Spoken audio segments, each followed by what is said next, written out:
Es de noche. Te encuentras en tu cama, intentando conciliar el sueño. La televisión está encendida. Le has puesto el volumen más bajo con el fin de no despertar a tus padres. La parpadeante luz del aparato topa en algunos lugares de la habitación, cambiando las sombras que se encuentran a tu alrededor y llenando tu mente de escalofriantes pensamientos. Estúpidamente hace poco apagaste las luces, y el interruptor se encuentra del otro lado de la habitación. Estás asustado. Imágenes de demonios y fantasmales espectros atraviesan tu mente, tu corazón palpita como un martillo golpeando un yunque. ¿Por qué? ¿Por qué tuviste que leer todas esas creepypastas? Te reprimes a ti mismo por ser tan idiota, y te das vuelta, intentando dormir. Entonces sucedió. Casi al mismo tiempo que cerraste los ojos. Un golpe, suena como si viniera del final del pasillo. Abres los ojos y te incorporas cautelosamente. Probablemente tu hermano se cayó de la cama o algo así. Te das la vuelta una vez más y cierras los ojos otra vez. Otro golpe. Esta vez sonó cerca. Es mi hermano. O mi gato. O mis padres. O algo. Golpe. Ese fue afuera de tu habitación. Te levantas y miras la puerta desafiante. La televisión sigue encendida. La puerta permanece cerrada. Entonces, se te ocurre una gran idea. Agarras el control remoto de la televisión y subes todo el volumen. Empiezas a sentirte mejor al escuchar voces humanas entrando por tus orejas. Te vuelves a acostar y cierras los ojos. Entonces, te das cuenta de lo estúpido que has sido. Después, y solo después te das cuenta. Si el volumen está al máximo, ¿cómo vas a escuchar el último golpe?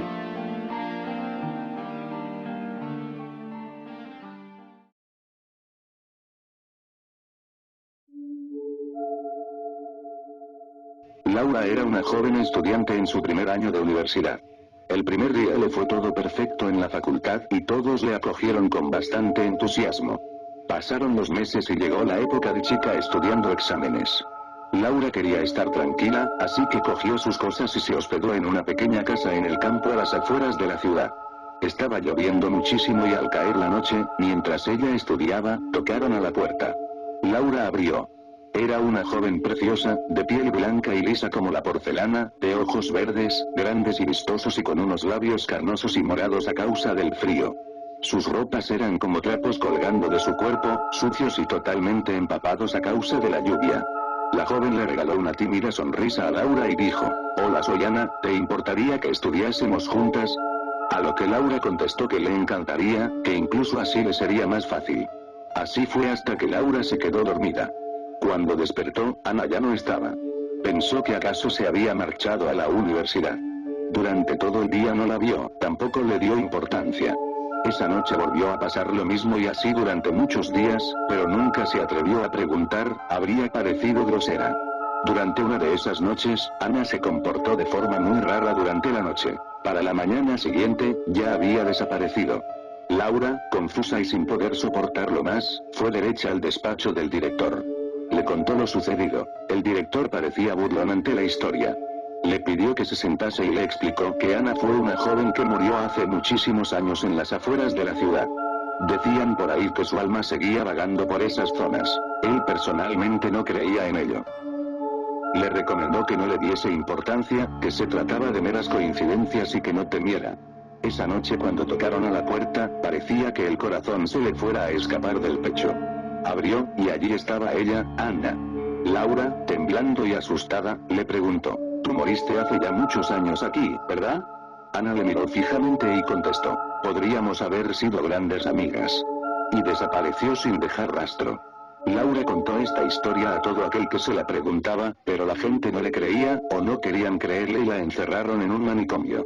¿Será verdad que Ana sigue rondando por ahí? Mejor no abrir la puerta a cualquiera.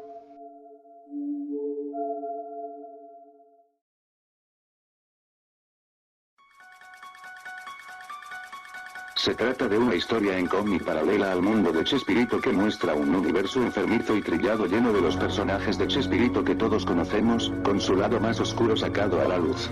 Nadie sabe de dónde salió la historia, y pocos saben cómo conseguir el cómic más que aquellos que conocen la dirección o exacta. Se cree que fue un programa pensado por Chespirito y que, al no poder filmarlo, encargó a un dibujante la creación de dicha historia. Solo pocos han podido ver el cómic completo, la única imagen conocida es una que se encuentra a la mitad de la historia y que se supone que pertenece a la portada del cómic. Bueno, aquí va la historia. Era una tarde lluviosa, en la vecindad todos descansaban dentro de sus casas. En eso, un niño delgado y muy hambriento estaba buscando entre la basura un cartón para cubrir el hoyo de su barril. Estaba congelado y resfriado.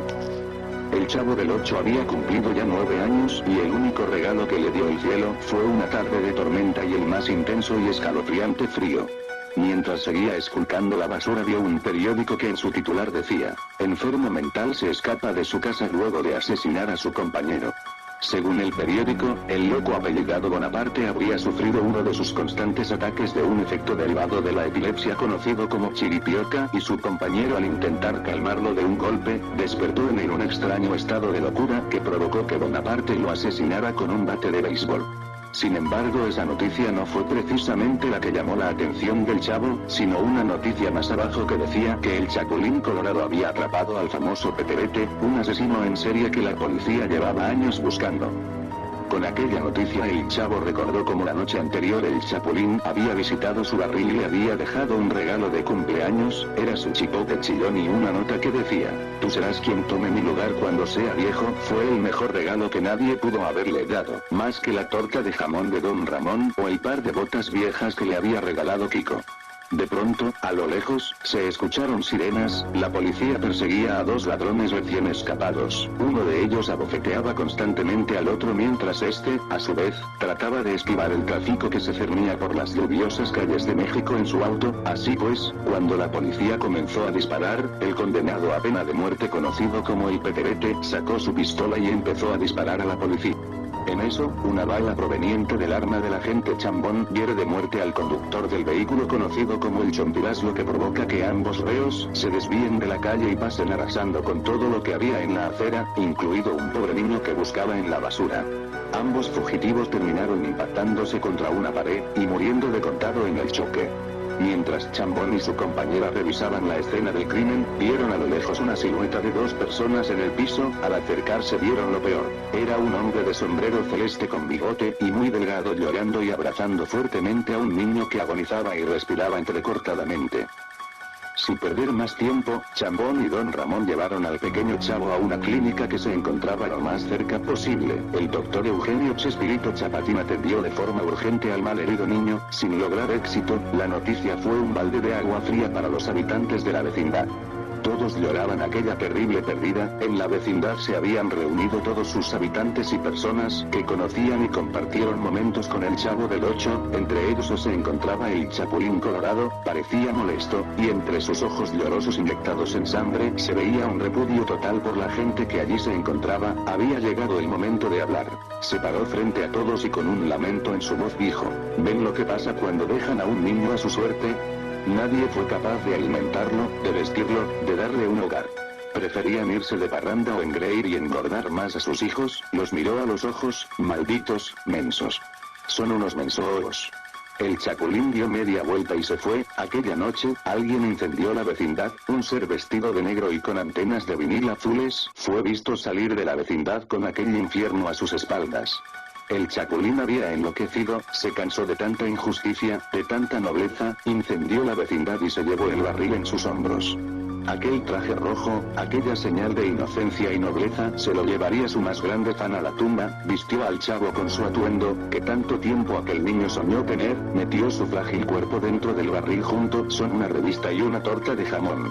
Cerró el barril y empezó. El Chapulín oscuro se llevó el barril fúnebre al cementerio. A la mañana siguiente apareció una tumba que decía: aquí descansa Chente el Chavo Bolaños. Y sobre él, un chipote chillón negro.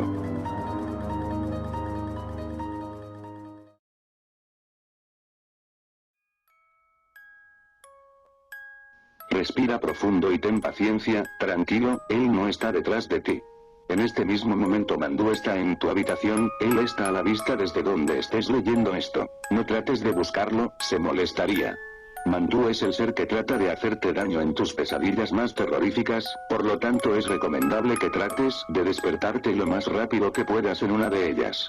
También Mandú es el espíritu de las personas a las que alguna vez les hiciste daño, por lo que Mandú buscará venganza. Mandú es ese miedo que tratas de evitar, lo que no quieres ver, lo que no quieres sentir. Mandú es el fuego que tratas de evitar del infierno y el cuchillo del que evitas ser víctima. En este momento Mandú se acerca lentamente a ti, no mires, quédate quieto, repito, a Mandú no le gusta que lo busquen. Ese nerviosismo que sientes de pies a cabeza indica que Mandú no debe de estar muy lejos, no trates de recordar traumas porque Mandú los revivirá, no pienses en tus peores miedos porque Mandú los hará realidad. En lo que te pasas la saliva por la garganta y el escalofrío de tu nuca se hace presente, Mandú está pensando en qué hacerte, en cómo saciar la venganza de las personas afectadas por tu persona. Adivina qué. Mandú está justo arriba de ti, no mires arriba y evita cualquier cosa que pueda reflejarlo, vidrios, espejos, vasos. Si sigues leyendo esto, tuviste suerte, Mandú sigue pensando en qué hacerte en este momento, quizás te quite la lengua para que no lastimes a nadie más con tus palabras, te arranque las manos para que no golpees a nadie, te quite los ojos para que no veas cosas ilícitas. Todas las personas, sin saberlo, pueden ser víctimas de Mandú, porque toda la humanidad se hace daño a sí misma, y Mandú tiene que cumplir su trabajo. ¿Sabes de las personas que se suicidaron? Nunca se hicieron daño a sí mismas, fueron víctimas de Mandú. Personas que murieron en accidentes. Mandú. Puede que en este momento o después, mueras ahogado, asfixiado, sufras un accidente, o cualquiera de las peores muertes que puedas sufrir, Mandú habrá cumplido su venganza. Debiste haber sido una persona de buen corazón.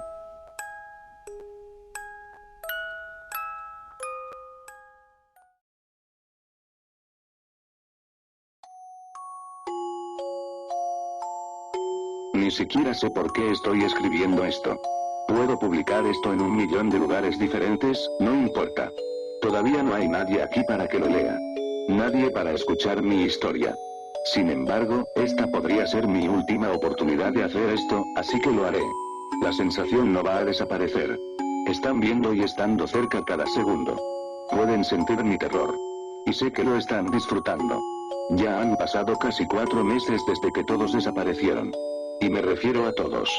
Desperté una mañana para ir a la escuela. Inmediatamente me fijé en la hora. Las clases habían empezado hace 3 horas. Tal vez solo golpeé la alarma del reloj casi dormido, y seguí durmiendo. Me pasa a veces. ¿Por qué mis padres no me despertaron? Probablemente fueron a trabajar temprano. La primera vez que empecé a fijarme fue en la estación.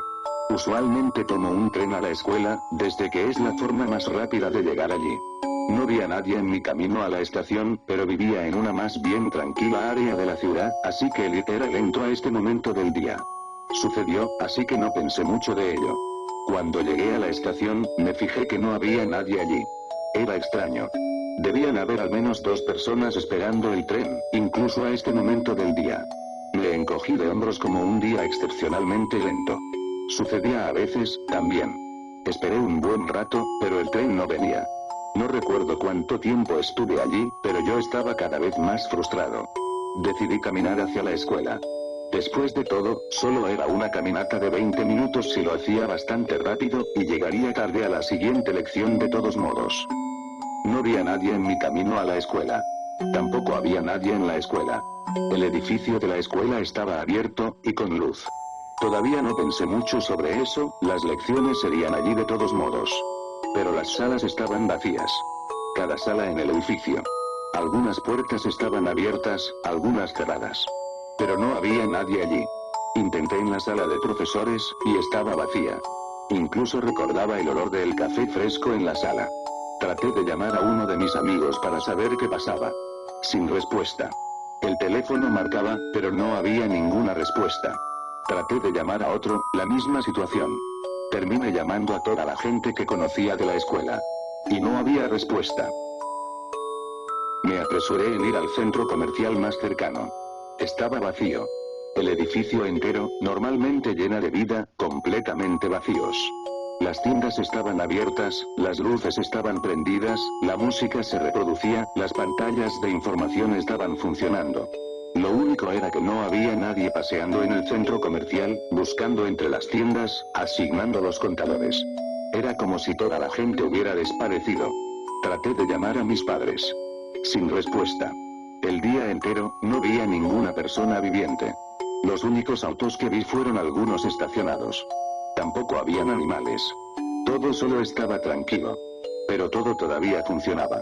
Las tiendas estaban abiertas, las luces funcionaban, las televisiones funcionaban, pero no había ningún programa. Incluso el internet funcionaba.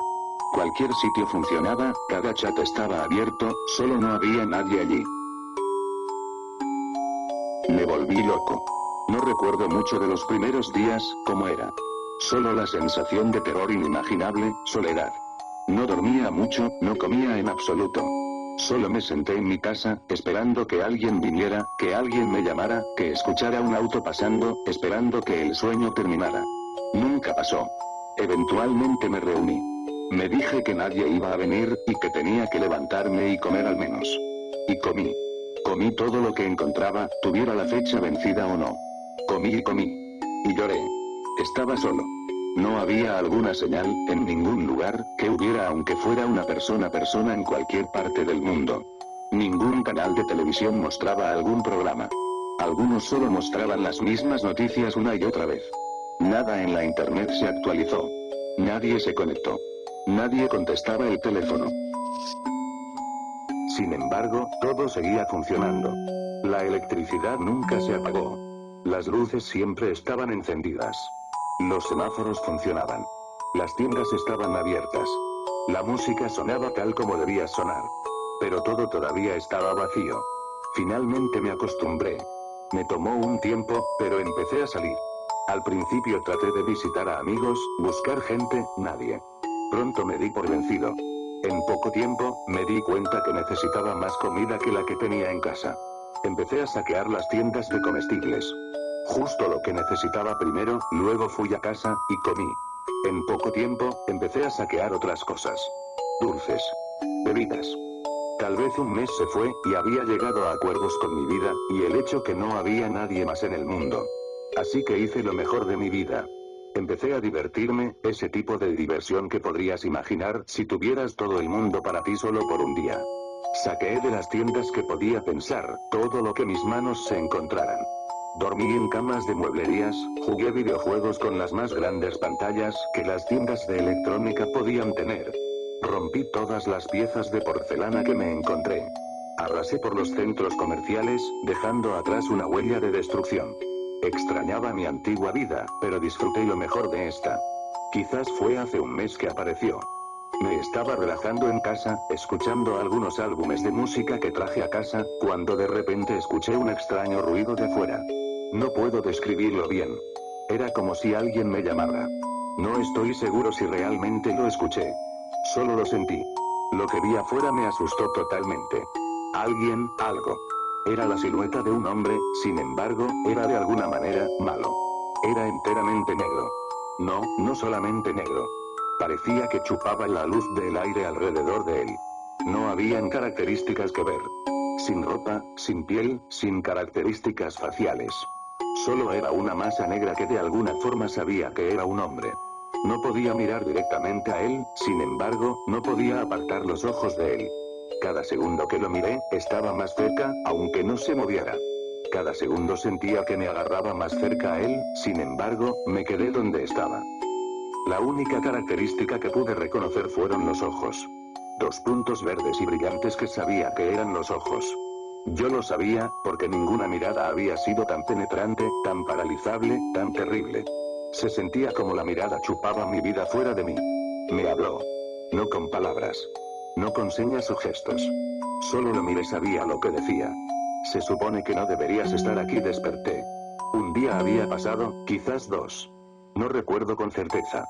Desperté, gritando, sudando, desde mi propia cama. Era un sueño. Tenía que ser. Estaba solo. No había nadie más en el mundo, como no podía ser otra cosa que un sueño. Seguí adelante. Primero, el sueño me seguía preocupando.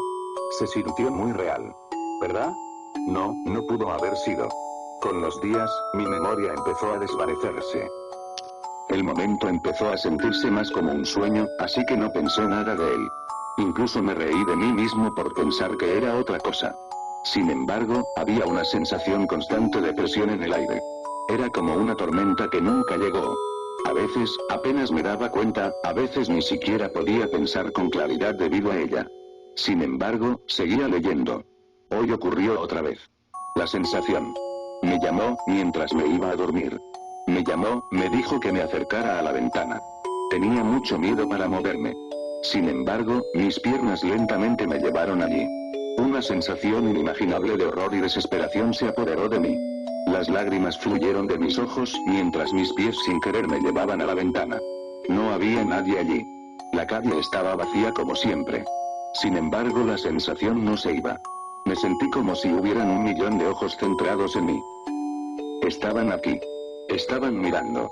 Hemos venido por ti, eso fue hace 2 horas. La llamada paró. Las miradas no. Estoy escribiendo esto ahora, porque sé que es la última vez que puedo hacerlo. Están acercándose por segundo. No estoy seguro por qué estoy escribiendo esto. Tal vez hay alguien más como yo en algún rincón del mundo. Tal vez alguien puede leer esto. Tengo que decirle a alguien, están aquí.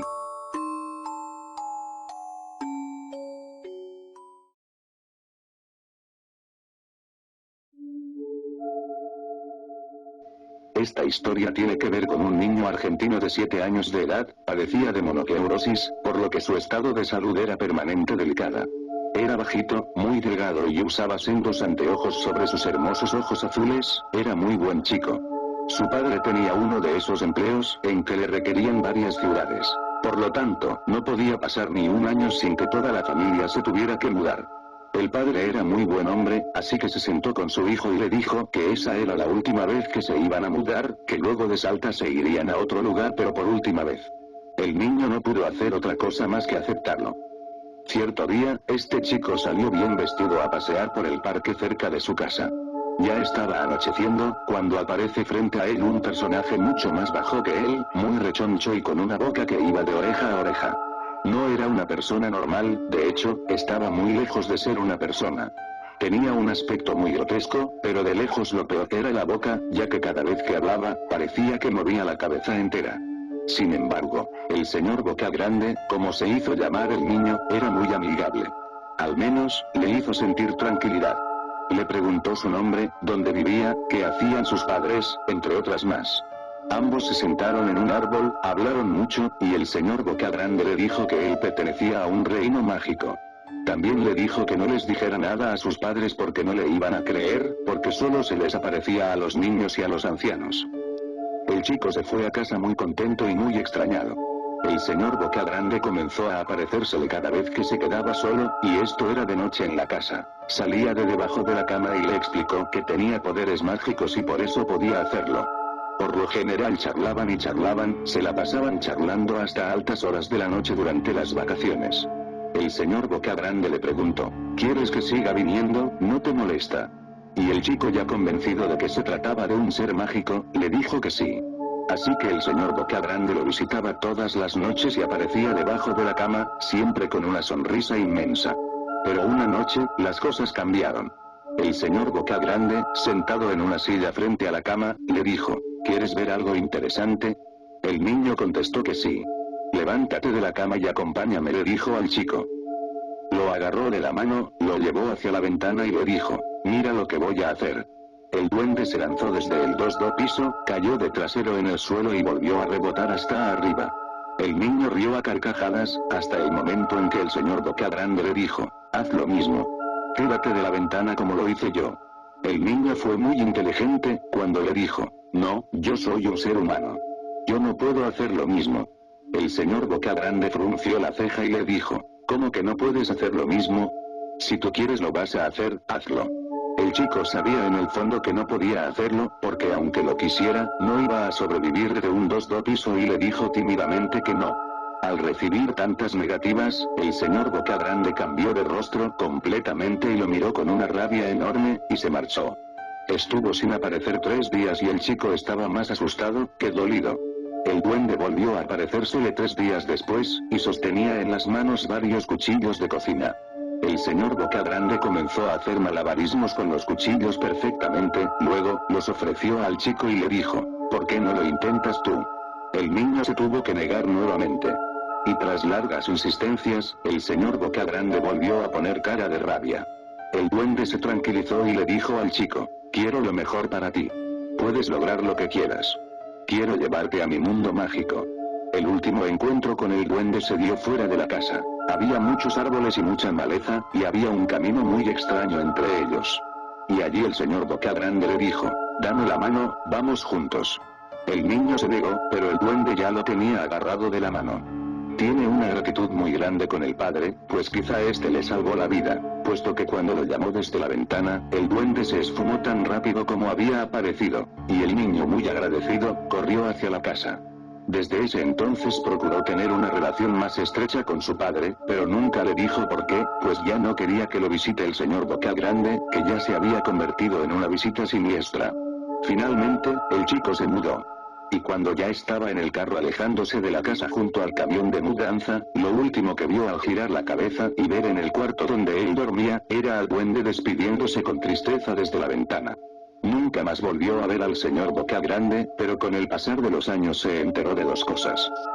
Ese camino entre los árboles, que supuestamente era el camino hacia el reino del señor Bocagrande, no conducía hacia otra cosa que un cementerio. Y que todas y cada una de las lápidas de ese lugar, pertenecían a niños.